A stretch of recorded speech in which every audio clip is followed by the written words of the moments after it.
Cyber fraud અને narcotics સામે local પોલીસે પણ કામ કરવા સૂચના આપવામાં આવી છે। સુરતમાં ક્રાઇમ કોન્ફરન્સ યોજાઈ હતી તે માટે અને ગૃહમંત્રી પણ કોન્ફરન્સમાં હાજર રહ્યા હતા।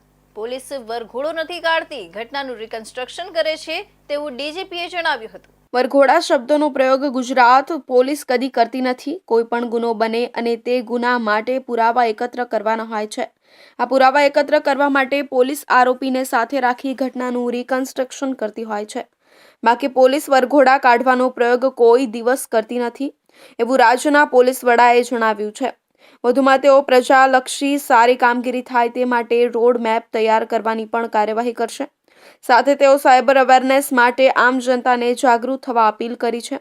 પોલીસની કામગીરીની ઉત્તરોત્તર સુધારા થાય અને કામગીરીની સમીક્ષા થાય તેવા હેતુથી રાજ્યના પોલીસ વડા વિકાસ સહાયની અધ્યક્ષતામાં અઠવા લાયન્સ પોલીસ ભવન ખાતે શનિવારે ક્રાઇમ કોન્ફરન્સ યોજાઈ હતી, જેમાં ગૃહમંત્રી હર્ષ સંઘવીએ ક્રાઇમ કોન્ફરન્સનું ઉદ્ઘાટન કરી પોલીસ અધિકારીઓ સાથે ચર્ચા વિચારણા કરી હતી। આ કોન્ફરન્સમાં સુરત, રાજકોટ, અમદાવાદ, વડોદરાના પોલીસ કમિશનર તેમજ 9 રેન્જ આઈજી સહિત વરિષ્ઠ અધિકારીઓ હાજર રહ્યા હતા। શહેર અને જિલ્લાના પોલીસ વડાએ કામગીરીનું પ્રેઝન્ટેશન રજૂ કર્યું હતું। રાજ્યની કાયદા અને વ્યવસ્થા બાબતે ચર્ચા કરવામાં આવી હતી। સુરત ખાતે રાજ્ય પોલીસ વડા વિકાસ સહાયની અધ્યક્ષતામાં પહેલી ગુજરાત સ્ટેટની ક્રાઇમ કોન્ફરન્સ યોજાઈ હતી। ડીજીપીનું સુરત પોલીસ કમિશનર કચેરી ખાતે ગાર્ડ ઓફ ઓનર સાથે સ્વાગત કરવામાં આવ્યું હતું। ડીજીપીએ જણાવ્યું કે 13 તુજકો અર્પણ ગુજરાતમાં 3300 કાર્યક્રમ થયા હતા, જેમાં 153 કરોડની માલ મિલકતો તેના માલિકોને પરત કરાવી હતી।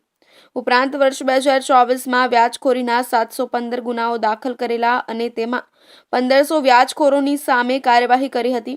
વ્યાજખોરીની સામે કાર્યવાહીની કારણે ગુજરાતમાં વ્યાજખોરીનું દૂષણ ખૂબ ઓછું થયું છે। સુરત શહેરની વાત કરવામાં આવે તો સુરત શહેરમાં પહેલીવાર ક્રાઇમ કોન્ફરન્સનું આયોજન કરવામાં આવ્યું છે। સીધા દ્રશ્યો જોશો કે ગુજરાતના ગૃહ રાજ્યમંત્રી હર્ષ સંઘવી સાહેબની અધ્યક્ષતામાં આખું કોન્ફરન્સનું આયોજન કરવામાં આવ્યું છે ક્રાઇમ કોન્ફરન્સનું, જેમાં ગુજરાત રાજ્યના ડીજીપી વિકાસ સહાયની સાથે 4 શહેરોના પોલીસ કમિશનર અને સાથે વાત કરવામાં આવે તો રેન્જ આઈજીઓની પણ ઉપસ્થિતિ અહીં જોવા મળી રહી છે।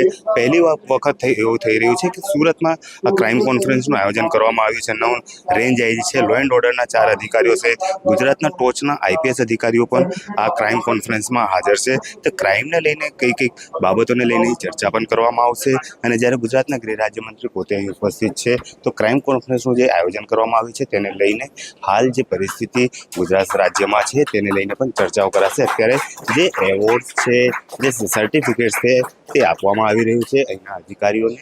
તો ક્યાંક ને ક્યાંક હાલ જો વાત કરવામાં આવે તો પહેલી વાર એવું થવા જઈ રહ્યું છે કે સુરત શહેરમાં આ ક્રાઇમ કોન્ફરન્સનું આયોજન કરાયું છે અને સાથે જ્યારે ક્રાઇમ કોન્ફરન્સનું આયોજન કરાવ્યું છે ત્યારે સુરત શહેરના કમિશનર ઓફિસમાં આ ક્રાઇમ કોન્ફરન્સની સાથે શહેરના અન્ય પોલીસ કમિશનરો અને રેન્જ આઈજી સહિત અન્ય ટોચના અધિકારીઓ પણ અહીં ઉપસ્થિત છે।